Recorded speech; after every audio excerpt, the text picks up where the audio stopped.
we ought to have almost a law in the editorial. I'm sounding like Donald Trump, where these people shouldn't be allowed to cite the defects without citing the offsetting advantage. It's immature and stupid. Warren, great to see you today. Got a lot of questions on this particular topic, and this question is a particularly pointed one. Warren, for the last several years at this meeting, you've been asked about the negative health effects of Coca-Cola products, and you've done a masterful job dodging the question by telling us how much Coke you drink personally. Statistically, you may be the exception. According to a peer-reviewed study by Tufts University, soda and sugary drinks may lead to 184,000 deaths among adults every year. The study found that sugar-sweetened beverages contributed to 133,000 deaths from diabetes, 45,000 deaths from cardiovascular disease, 6,450 deaths from cancer.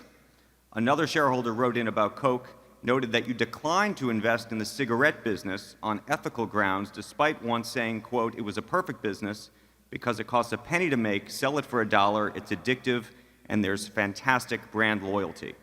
Again, removing your own beverage consumption from the equation. Please explain directly why we Berkshire Hathaway shareholders should be proud to own Coke. Oh, yeah. I think people confuse, the amount of calories consumed. I mean, I happen to elect to consume about 700 calories a day from Coca-Cola. So I'm about 1/4 Coca-Cola, roughly. Not sure which quarter, and I'm not sure we want to pursue the question. But I think if you decide that sugar generally is something that the human race shouldn't have, I think the average person consumes something like 150 pounds of dry weight sugar a year, 125 pounds. I mean, what's in Coca-Cola largely, where the calories come from, is sugar. I elect to get my 2,600 or 2,700 calories a day from things that make me feel good when I eat them. And that's been my sole test. It wasn't a test that my mother necessarily thought was great, or my grandfather, but there are over 1.9 billion 8-ounce servings of some Coca-Cola drink. Now, they have an enormous range of products, I mean, they have a few that are called Coke, Diet Coke, Coke Zero, and that sort of thing. But they have literally thousands of products.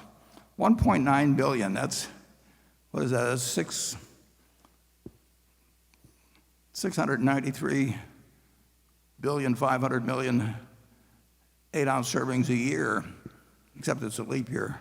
That's almost 100 8-ounce servings per capita for 7 billion people in the world every year. And that's been going on since 1886. And I would find quite spurious the fact that somebody says if you're eating 3,500 or so calories a day and you're consuming 27 or 800, and some of the 3,500 is Coca-Cola, to lay it any particular obesity related illnesses on the Coca-Cola you drink. You have the choice of consuming more than you use. I mean, and I make a choice to eat or to get 700 calories from this. I like fudge a lot, peanut brittle, and I am a very, very, very happy guy. And I don't know. I think, and I'm serious about this, I think if you were happy every day, it may be hard to measure, but I think you're going to live longer as well. So there may be a compensating factor.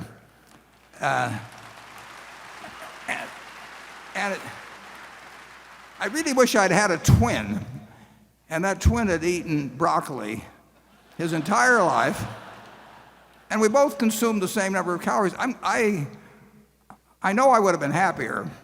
And I think the odds are fairly good I would have lived longer. I think Coca-Cola is a marvelous product. I mean, if you consume 3,500 or 4,000 calories a day and live a normal life in terms of your metabolism, something's going to go wrong with your body at some point.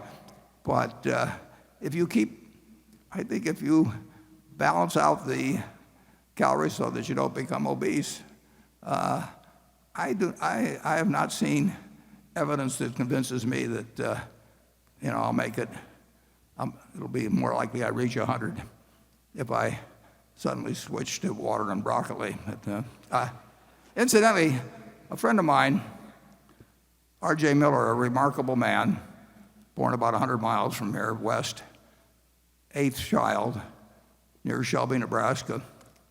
He said Shelby's population was 596 and it never changed because every time some girl had a baby, a guy had to leave town. It was a very stable. But R.J. went on to be president of Ford Motor Company from this farm near Shelby, and he had his 100th birthday on March 4th of this year. So I went out to see R.J. for his birthday on March 4th, and R.J. told me that there were 10,000 men in the United States that had lived to be 100 or greater, and there were 45,000 women that were 100 or greater.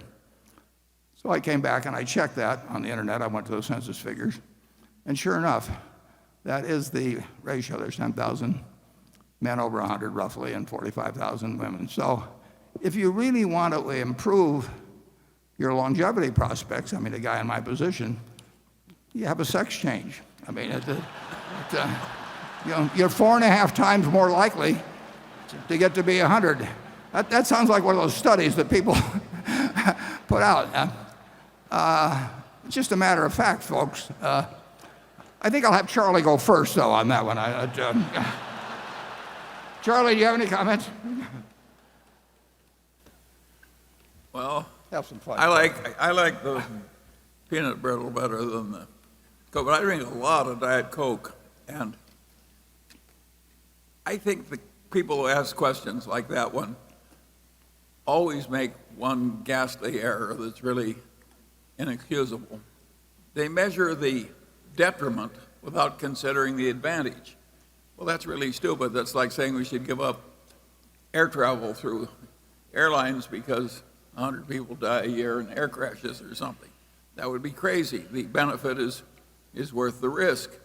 And if every person has to have about 8 or 10 glasses of water every day to stay alive, and it's pretty cheap and sensible and improves life to add a little extra flavor to your water and a little stimulation and a little calories if you want to eat that way, there are huge benefits to humanity in that, and it's worth having some disadvantage.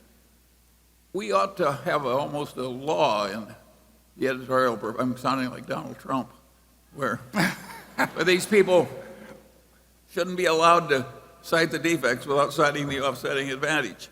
It's immature and stupid.